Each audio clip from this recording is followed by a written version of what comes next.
আফগান তালেবান বেসামরিক লক্ষ্যবস্তুতে ড্রোন হামলার চেষ্টা চালালেও সেগুলো প্রতিহত করা হয়েছে বলে দাবি করেছে পাকিস্তান। শনিবার পাকিস্তানের প্রেসিডেন্ট আসিফ আলী জারদারি বলেন, এই হামলা চালিয়ে চূড়ান্ত সীমা অতিক্রম করেছে আফগানিস্তানের তালেবান সরকার।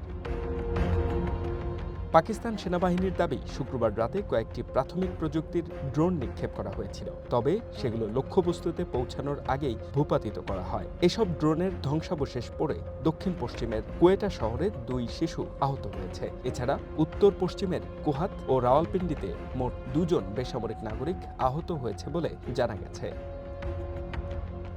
ড্রোন শনাক্ত হওয়ার পর সাময়িকভাবে বন্ধ রাখা হয় রাজধানী ইসলামাবাদের আকাশপথ। তবে পাকিস্তানের এই অভিযোগ অস্বীকার করেছে আফগানিস্তানের তালেবান সরকার। প্রতিবেশী দেশের বিরুদ্ধে সন্ত্রাসী কর্মকাণ্ডে আফগান ভূখণ্ড ব্যবহারের অনুমতি দেয় না বলে জানায় তারা। এর আগে আফগানিস্তানের একটি এলাকায় বিমান হামলা চালায় পাকিস্তান। বৃহস্পতিবার রাতে কান্দাহার বিমানবন্দরের কাছে বেসরকারি উড়োজাহাজ পরিবহন প্রতিষ্ঠান কাম এয়ারের একটি জ্বালানি তেলের ডিপোয় হামলা চালানো হয়। হামলা হয়েছে রাজধানী কাবুল ও নানগারহার প্রদেশেও। এসব হামলায় শিশুসহ 6 জন নিহত এবং 12 জন আহত হয়েছে বলে জানিয়েছে তালেবান সরকার।